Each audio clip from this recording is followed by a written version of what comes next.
Kalian semua pasti sudah mendengar tentang coronavirus, virus yang telah melanda Tiongkok hingga dunia hanya dalam 1 bulan saja. Wuhan coronavirus, yang dinamakan WHO sebagai 2019 novel coronavirus, adalah jenis virus corona yang baru saja ditemukan dan dapat menginfeksi manusia karena kecepatannya dalam berkembang biak, walaupun pada umumnya hanya menginfeksi binatang.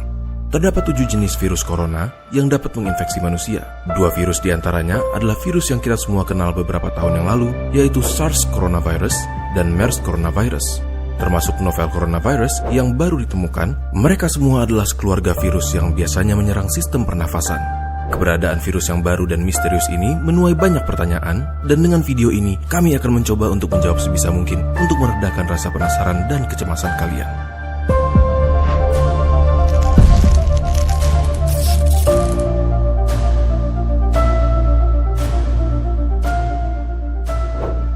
Jadi, apa sebenarnya yang dimaksud dengan sebutan 2019 novel coronavirus? Yang dimaksud dengan virus novel adalah virus yang tidak pernah diidentifikasi sebelumnya.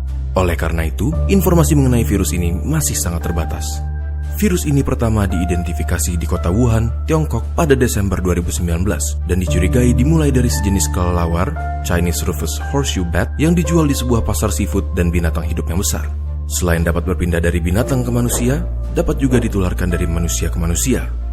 Hingga saat penulisan kami pada 29 Januari 2020, ditemukan 6.095 kasus positif coronavirus, 9.239 kasus suspek coronavirus, dan 133 orang yang meninggal dengan tingkat kematian sekitar 2,2%, jauh lebih rendah dari SARS atau MERS. Kasus virus corona sudah ditemukan di hampir semua provinsi di Cina dan di banyak negara lain.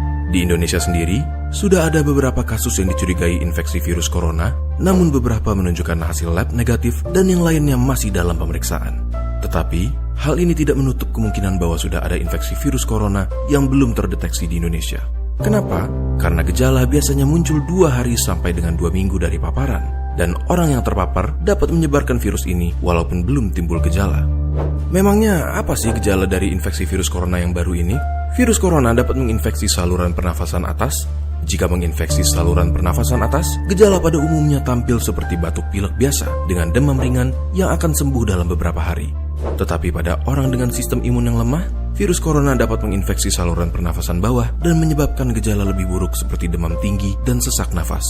Hingga sekarang, vaksin untuk penyakit ini belum ditemukan. Selain itu, tidak ada pengobatan khusus untuk membunuh atau mematikan virus corona, namun pada sebagian besar kasus, infeksi akan mereda dengan sendirinya dan gejala akan hilang, atau dengan kata lain, self-limiting, seperti batuk flu biasa, dan pasien hanya perlu obat-obatan untuk meringankan gejala. Contohnya, obat penurun panas atau antipiretik untuk demam dan obat untuk meredakan batuk pilek. Lalu, bagaimana cara untuk mencegah penyebaran virus ini? Virus corona kemungkinan besar menyebar lewat droplet orang yang terinfeksi, yang tersebar terutama ketika mereka batuk atau bersin. Oleh karena itu, jika Anda atau seseorang di dekat Anda memiliki gejala batuk pilek, demam, atau sesak nafas, terutama jika mereka baru datang dari Cina dalam 2 minggu terakhir, kalian bisa menggunakan masker surgical dan ganti sesuai kebutuhan, sekitar 3-4 kali sehari. Tutup mulut dengan tisu saat batuk atau bersin, lalu segera buang ke tempat sampah dan cuci tangan dengan sabun atau hand sanitizer antiseptik. Sering-seringlah cuci tangan dan hindari memegang mata, hidung maupun mulut sebelum mencuci tangan. Center for Disease Control and Prevention atau CDC menghimbau untuk menghindari perjalanan ke Cina jika tidak perlu. Apabila kalian datang dari Cina dalam 2 minggu terakhir dan memiliki gejala seperti yang sudah kami sebutkan, segera cari perawatan medis dan hubungi rumah sakit yang akan kalian kunjungi mengenai kondisi kalian.